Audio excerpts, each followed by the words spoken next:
Hello everyone. Thank you all for watching the video and leaving meaningful comments. Wishing everyone good health and happiness. The first light of the day filtered through the forest leaves, shining on a small house nestled in a peaceful countryside. I woke up very early, the sound of roosters crowing signaling that a new day had begun. Stepping out into the yard, I looked around and took a deep breath to feel the fresh morning air. The chickens in the coop jumped and flapped their wings excitedly as they saw me bringing grain. I quietly scattered handfuls of grain onto the ground, watching them scramble to eat, and my heart felt a little lighter.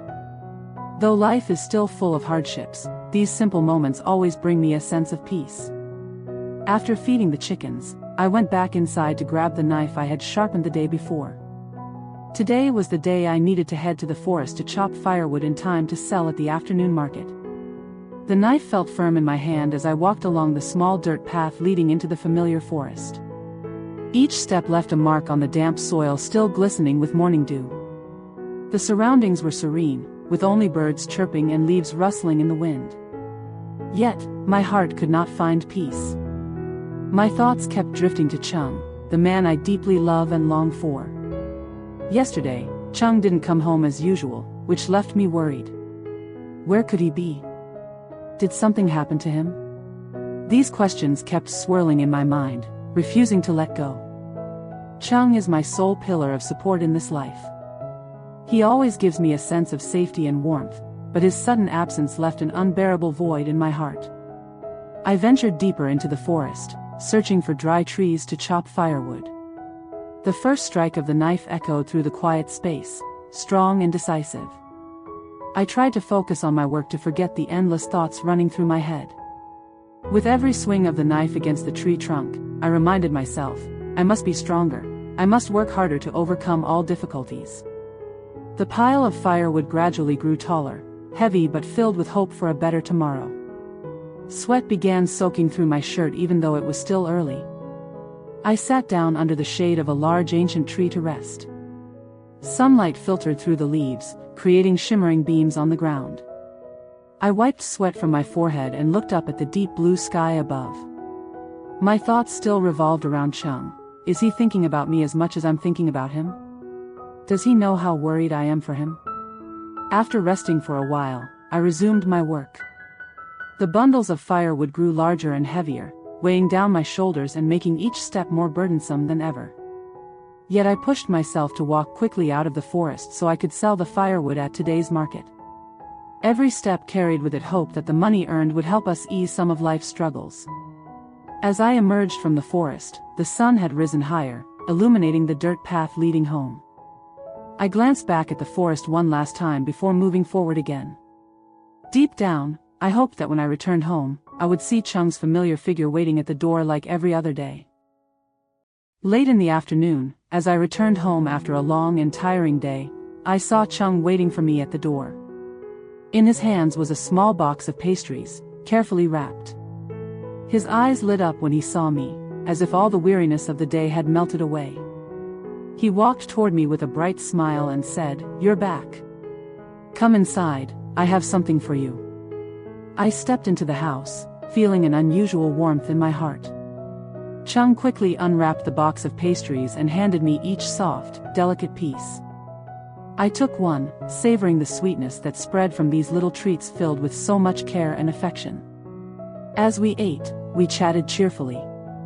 He told me about his work today and shared funny stories he had encountered. I also told him about my trip to the forest to chop firewood earlier that morning. Laughter echoed through our small home, dispelling all worries and fatigue. The box of pastries gradually emptied, but the joy in our hearts only grew fuller. Those simple moments made me realize that happiness isn't something far away, it's found in small, ordinary things like this.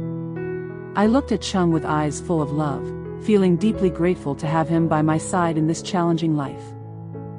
Late in the afternoon, as I returned home after a long and exhausting day, Chung was waiting for me at the door. In his hands was a small box of pastries, carefully wrapped. His eyes lit up when he saw me, as if all the weariness of the day had vanished. He walked toward me with a warm smile and said, "You're back. Come inside, I have something for you." I stepped into the house, feeling an unusual sense of comfort. However, our joy was short-lived. Suddenly, two unfamiliar men appeared at our door with stern expressions and cold eyes. They entered uninvited, and one of them spoke in a harsh tone, "This is our land, and this house was built by us. You have no right to stay here anymore, leave immediately." Chung and I were stunned, unable to believe what we had just heard. This small house was the only place we called home, and now it was being threatened. We knelt down and pleaded with them, tears streaming down my face. I choked out the words, "Please have mercy. We have nowhere else to go, this is all we have." Chung also bowed his head in desperation, his voice trembling with emotion. "We'll do anything to stay here. Please don't force us to leave." But our pleas fell on deaf ears. The two men remained unmoved, pointing toward the door as they warned, "Leave now, or we will take stronger measures." With no other choice, Chung and I wiped away our tears and packed up the few belongings we had before leaving the house. The path ahead seemed more uncertain than ever.